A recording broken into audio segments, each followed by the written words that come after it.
शुरू करेंगे।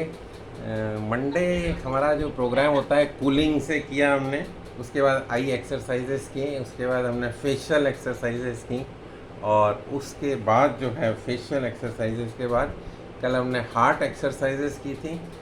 आज का दिन हमारा खाली होता है तो इसमें हम थोड़ा सा ज्ञान शेयर करेंगे आपस में।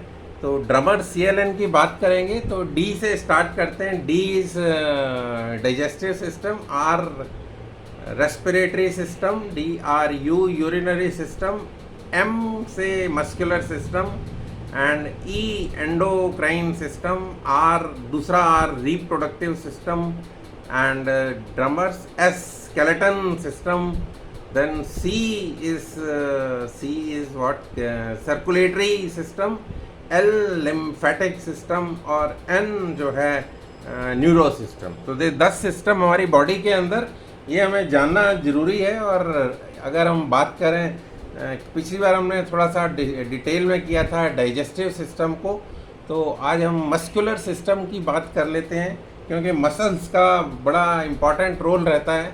और मसल्स जो हैं हमारी 3 तरह की बेसिकली मेनली हम क्लासीफाई कर सकते हैं 3 तरह के अंदर। तो हम लोग जब ये एक्सरसाइजेस करते हैं, इंटेंस एक्सरसाइजेस जिसमें आगे झुकना, पीछे झुकना, साइड में झुकना, ट्विस्ट करना, बेंड करना, ट्विस्टिंग और बेंडिंग करना, तो यहाँ पे सीनियर सिटीजन्स को 2-3 चीज़ों का ध्यान रखना होता है कि अगर आपके बैक पेन हो रही है तो आप आगे की तरफ झुकने वाले आसन ध्यान से करें या ना करें, और अगर आपको हाई ब्लड प्रेशर है तो आप पीछे जाने वाले आसन अवॉइड कर सकते हैं ताकि आपको चक्कर ना आए। और आप इन क्रियाओं को जब करते हैं तो आपको लगातार यानी कंटिन्यूटी को मेंटेन करना ज़रूरी है, कंटिन्यूटी, एंड देन आपको जो है कंसिस्टेंसी चाहिए, लगातार करना है और बार बार करना है।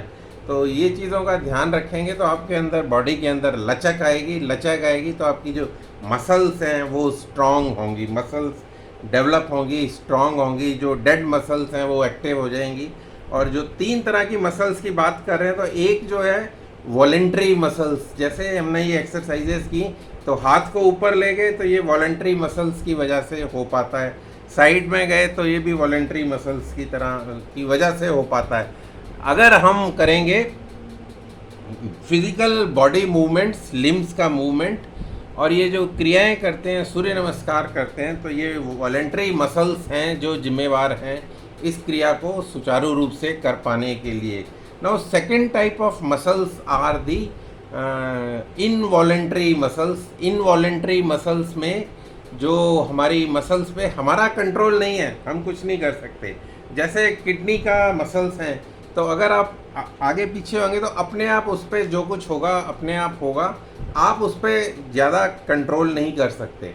और इसी तरह जैसे पेनक्रियास हैं, गॉल ब्लैडर हैं, लिवर हैं, ये इंटरनल ऑर्गन्स जो हैं, इनके ऊपर आप का कंट्रोल नहीं होता, तो इसलिए इनको इनवॉलेंट्री मसल्स बोला जाता है।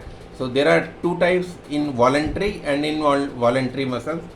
तीसरे जो मसल्स होते हैं उनको कार्डियक मसल्स बोलते हैं, और ये कार्डियक मसल्स जो हैं ये स्पेशल टाइप के मसल्स होते हैं, और इनकी जो रचना है हार्ट के बनावट के लिए जिम्मेवार होती है। और इसमें ना इनवॉलेंट्री मसल का रोल रहता है ना वॉलेंट्री मसल्स का रोल रहता है। ये अपने आप में खुद एक मसल्स हैं, ये खुद एक ऑर्गन है जो कि सारे शरीर को ब्लड की सप्लाई करता है और सुचारू रूप से करता है, और जिस दिन पैदा होते हैं उस दिन से शुरू कर देता है और बिना रुके करता है, और जब तक हम रहते हैं यानी कि हमारी आखिरी सांस तक हार्ट जो है वो पंप करता रहता है, करता रहता है, करता रहता है। आप सो रहे होते हैं तो भी वो पंप कर रहा होता है, तो उसको रेस्ट की ज़रूरत नहीं मिलती है और रेस्ट नहीं कर पाता है। और आपकी जो है वज़न अगर आपका ज़्यादा है तो उसको भी वो पंप करता है, वज़न कम है उसको भी वो पंप करता है, बीपी कम है तो भी वो पंप करने की कोशिश कर रहा होता है, बीपी ज़्यादा है तो वो तेज़ गति से पंप कर रहा होता है। तो आपको ये खुद ही अपनी वॉलेंट्री मसल्स को अपने आप कंट्रोल करना है, और उसी से हार्ट के ऊपर जो है असर आएगा। अगर आप बहुत ज़्यादा बहुत देर तक लगातार करते रहेंगे तो आपके हार्ट पे प्रेशर आता है, तो आपको हार्ट को बीच बीच में रेस्ट देना होता है। और जो हम क्रियाएं करते हैं हार्ट की, जो कल की थी, वो क्रियाएं आपको बीच बीच में करनी चाहिए। चाहे आप दिन में एक बार कभी भी कर लें जब खाली पेट हो, और जब आपका दिल करे तो 2 बार कोशिश कर सकते हैं। और डॉक्टर की मदद से आप अपने आप को कंसल्ट करके जितनी बार डॉक्टर बोलें उतनी बार आप अपने हार्ट को एक्टिव रखने के लिए वो क्रियाएं कर सकते हैं। शवासन का रोल भी इसमें काफ़ी रहता है। योग निद्रा का जो हम करते हैं संडे को, उसका भी रोल रहता है। तो हार्ट की मसल्स को, और जब हम टैपिंग करते हैं और हिट करते हैं इससे नकल से, तो उसका भी इसमें इम्पॉर्टेंट रोल रहता है हार्ट की मसल्स को एक्टिव करने का। तो this was little introduction of the muscular system. तो इसकी जो बाकी सिस्टम्स हैं, ऐसे ही बीच बीच में ट्राई करेंगे कि हम 10 सिस्टम के बारे में थोड़ा सा जानकारी रखें। आपको बहुत ज़्यादा टेक्निकल जानकारी रखने की ज़रूरत नहीं है। इन मसल्स के टेक्निकल नाम क्या हैं, मसल्स बनती कैसे हैं, मसल्स को किस तरह से उनकी बीमारियां क्या हैं, उनकी रोकथाम क्या है, उनके अंदर डिटेल में जाने की आपको ज़रूरत नहीं है। तो बेसिकली आपको 3 तरह की मसल्स थी, voluntary, involuntary and cardiac muscles, और ये जो एक्सरसाइजेज हैं किस तरह आपकी मसल्स के ऊपर इफ़ेक्ट करती हैं, ये जानना ज़रूरी है। और आपकी जो बॉडी की लिमिट्स है वो पहचानना ज़रूरी है। और उसके बाद जो है एक फार्मूला है 220 माइनस एज, और उसका 65% लोअर लिमिट और 85% हायर लिमिट।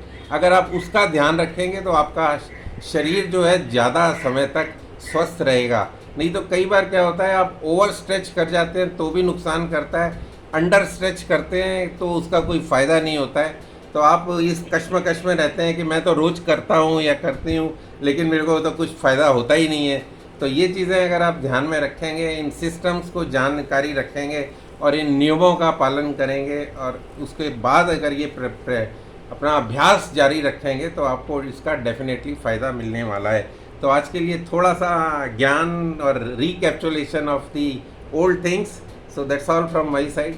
आज के लिए इतना ही। आप सभी का धन्यवाद। नमस्कार। आपका ज्ञान बहुत आया। कल ना न्यूज में भी आया कि 2 जने स्टेज पे डांस करते करते कम उम्र के थे, हार्ट अटैक आ गया। तो बता रहे थे